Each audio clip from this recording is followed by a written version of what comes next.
రాష్ట్ర స్థాయిలో మండల విద్యాశాఖ అధికారులు ఉపాధ్యాయులతో ముఖ్యమంత్రి చంద్రబాబు నాయుడు సమావేశమయ్యారు. వారిని ఉద్దేశించి మాట్లాడుతున్నారు. ప్రత్యక్ష ప్రసారం ద్వారా చూద్దాం. మన అభివృద్ధి మనం చూసుకోవాలి తప్ప అక్కడి నుంచి పరిపాలిస్తే కరెక్ట్ కాదు. 6 నెలల్లోనే మీరు చూస్తే నేను నేరుగా ఇక్కడికి వచ్చా. వచ్చినప్పుడు నాకు ఇక్కడ ఆఫీసు కూడా లేదు. ఇక్కడే మా వాటర్ రిసోర్స్ మినిస్టర్ ఉన్నాడు, ఉమామహేశ్వర, వాళ్ళ ఎస్సీ ఆఫీస్ అది. నేను అక్కడికి వచ్చి రిపేర్లు చేయమన్నాను. ఒకరోజు చూసి రిపేర్ చేయడానికి టైం అవుతా ఉంటే కాదు రావాలి అని వచ్చి బస్సులో మొదటి 1 నెల బస్సులోనే ఉండి అక్కడ బస్సులో నుంచే పరిపాలన ప్రారంభించాను. తర్వాత ఆఫీస్ రెడీ అయింది. అంతలోనే అమరావతికి భూమి రైతులు ముందుకు వచ్చి ఇచ్చారు. నిన్నే వాళ్ళ క్యాపిటల్ గెయిన్స్ కూడా ఇచ్చారు. ఆ తర్వాత ఆలోచించాం, హైదరాబాద్ లో ఉంటే హెడ్ ఆఫ్ డిపార్ట్మెంట్స్ ప్రతిరోజు మీరు చూసింటారు. నేను ఇక్కడ, వాళ్ళు అక్కడ. నా మీటింగ్ రావాలంటే హైదరాబాద్ నుంచి రావాలి, మళ్ళా సాయంత్రం మీటింగ్ అవుతాను హైదరాబాద్కి వెళ్ళాలి. అంటే 2 days, ఒక 1 hour మీటింగ్ 2 days అయ్యే పరిస్థితి వచ్చింది. కరెక్ట్ కాదనే ఉద్దేశంతోనే ఈరోజు మీరు చూస్తే ట్రాన్సిట్ సెక్రటరియట్ అమరావతిలో ప్రపంచంలో ఎక్కడా చేయని విధంగా 9 నెలల్లో ఒక ట్రాన్సిట్ సెక్రటరియట్ కట్టాం. మన వాళ్ళు ఇంకా ఇబ్బందుల్లో ఉన్నారు. డైరెక్టరేట్స్ కానీ హెడ్ ఆఫ్ డిపార్ట్మెంట్స్ అయితే ఇటు అమరావతి, విజయవాడ, గుంటూరు, మంగళగిరి ఎక్కడ దొరికితే అక్కడ ప్లేసులు తీసుకొని అక్కడ సెటిల్ అయ్యే పరిస్థితికి వచ్చారు. ఇప్పుడు ఇది అవుతానే మనం పర్మనెంట్ సెక్రటరియట్కి వెళ్తున్నాం. నార్మన్ ఫోస్టర్ను పెట్టాం. ఒక మాటలో చెప్పాలంటే రాజధాని కట్టడం ఒక సవాలు, ఒక సంక్షోభం. డబ్బులు కావాలి, భూమి కావాలి. కానీ ఒక మాట మనం గుర్తుపెట్టుకోవాల్సింది, ఒక త్యాగం చేశారు రైతులు. దేశంలో ఎక్కడా ఎవ్వరూ ఒప్పుకోని విధంగా మన రాజధానిలో 35,000 ఎకరాలు ల్యాండ్ పోలింగ్ లో భూమి ఇచ్చిన రైతులు మనం అభినందించాల్సిన అవసరం ఉంది. ఎప్పుడైతే అది వచ్చిందో అమరావతి కట్టడం ఒక ఇంకా అవుతుంది అని ఒక నమ్మకాన్ని క్రియేట్ చేయగలిగాం. అది అయిన తర్వాత మీరు ఒకసారి చూస్తే ఎంతో మంది ఎన్ని చెప్పినా కూడా సపోర్ట్ చేశారు. నిన్న వాళ్ళ క్యాపిటల్ గెయిన్స్ కూడా గవర్నమెంట్ ఆఫ్ ఇండియా ఎగ్జామ్ చేసే పరిస్థితి వచ్చింది. దానివల్ల వాళ్ళకు కొంతవరకు వెసులుబాటు వచ్చింది. మనకి ఇంకా కూడా మీరు గుర్తుపెట్టుకోవాల్సింది, చదువుకున్న కమ్యూనిటీ, మీకు అన్ని ఐడియాస్ ఉంటాయి. 10 మందికి నాలెడ్జ్ ఇవ్వాల్సిన వాళ్ళు కాబట్టి ప్రజాభిప్రాయాన్ని కూడా మొబిలైజ్ చేయాల్సిన బాధ్యత మీ పైన ఉంది. ఇది అయిన తర్వాత మీరు ఒకసారి చూస్తే ఆ రోజు బిల్లులో చాలా విషయాలు పెట్టారు. కట్టుబట్టలతో వచ్చాం, చాలా ఇబ్బందుల్లో వచ్చాం. ఆ రోజు ఉండే ఒత్తిడి మీద కొన్ని విషయాల్లో బిల్లు పెట్టారు. కానీ అదే రాజ్యసభలో ఆ రోజు వెంకయ్యనాయుడు గారు కానీ అరుణ్ జైట్లీ గారు గట్టిగా మాట్లాడి కాదు ఇంకా న్యాయం చేయాలి, ప్రత్యేక హోదా కూడా ఇవ్వాలని చెప్పి మాట్లాడారు. దానిపైన దానికి కూడా హామీ ఇచ్చారు, కానీ బిల్లులో పెట్టలేదు. కానీ ఈరోజు ఫైనాన్స్ కమిషన్లో ఇది వీలు కాదని ప్రత్యేక ప్యాకేజ్ అన్నారు. నేను ప్రత్యేక ప్యాకేజ్ కూడా ఎందుకు ఒప్పుకున్నానంటే కనీసం మనకు పనులు కావాల్సిన అవసరం ఉంది. రెండోది, ప్రత్యేక హోదాలో ఉండే ప్రతి ఒక్కటి ఇస్తా అన్నప్పుడు పేరు కోసం పట్టుబడు కంటే పని చేయించుకోకపోతే ఇబ్బంది పడతామన్న ఉద్దేశంతో నేను ప్రత్యేక ప్యాకేజ్ కోసం ఒప్పుకున్నాను.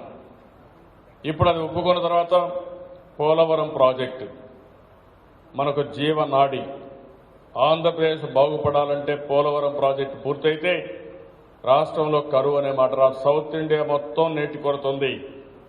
పోలవరం ప్రాజెక్టు పూర్తి చేసి నదుల అనుసంధానం చేయగలిగి ఇప్పటికే చాలా వరకు చేస్తున్నాం.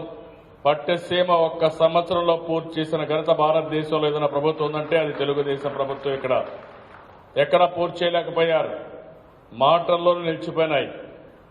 ఈరోజు ఇంకొక పక్కన పోలవరం కూడా 2018 నాటికి గ్రావిటీతో నీళ్లు రావాలని కోరుకుంటున్నా.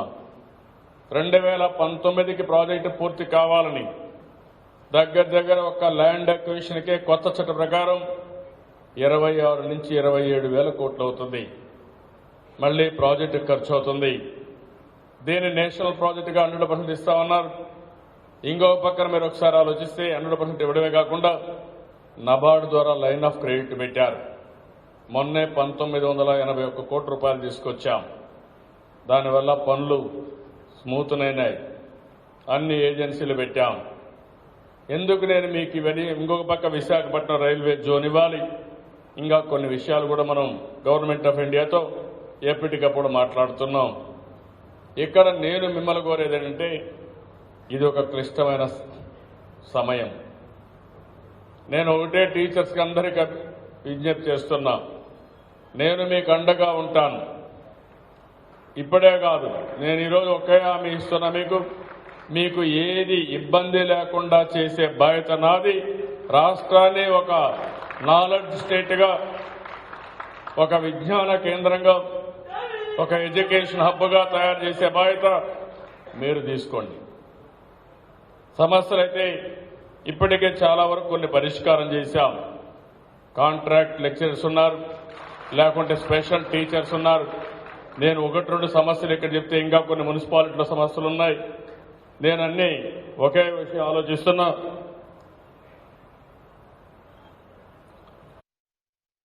ఆ పరిపాలనలో మీరు గుర్తుపెట్టుకోవాలి, ఇది 9 ఏళ్ళు ఎవరు కూడా రోడ్డు మీదకి వచ్చి మేము నిరసన తెలియజేస్తున్నాం, ఎవరు తెలియజేయలేకపోయారు. అదే మరి ఎప్పటికప్పుడు సమస్యల పరిష్కారం చేశాం. అభివృద్ధి కోసం కొంత నేను ఫర్మ్గా కూడా ఉంటే మీరందరూ టెన్షన్ ఫీల్ అయ్యారు. ఆ టెన్షన్ 2004లో ఎవ్వరూ ఊహించుకోలేదు. దేశంలో ఎవరు ఎక్స్పెక్ట్ చేయలేదు నేను ఓడిపోతానని. అలాంటిది మీరందరూ కూడా నాకు వ్యతిరేకంగా మెజారిటీ పనిచేశారు. ఆ రోజు మీరంటే మీరు కాదు, కొంతమంది పనిచేశారు. అవునా కాదా? కొంతమంది వాస్తవాలు ఒప్పుకుందాం. వాస్తవం ఏం తమ్ముళ్ళు, కరెక్టేనా? మా తమ్ముడు చెప్తున్నారు కొంతమంది 10 ఓట్లు వేశారని.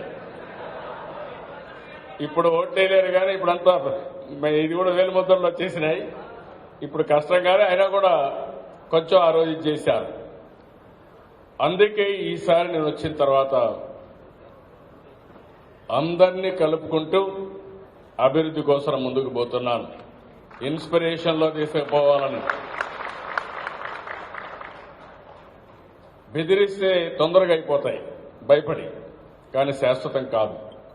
మీలో మోటివేషన్ వస్తే అది శాశ్వతం, దానికి తిరిగి ఉండదు.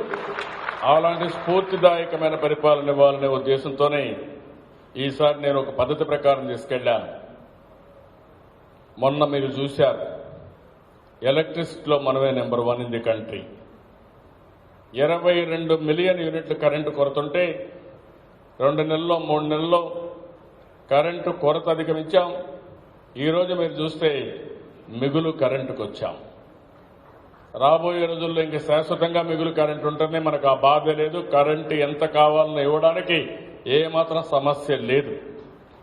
రెండోది మీరు చూస్తే ఈ సంవత్సరం 28% వర్షపాతం తక్కువ పడింది.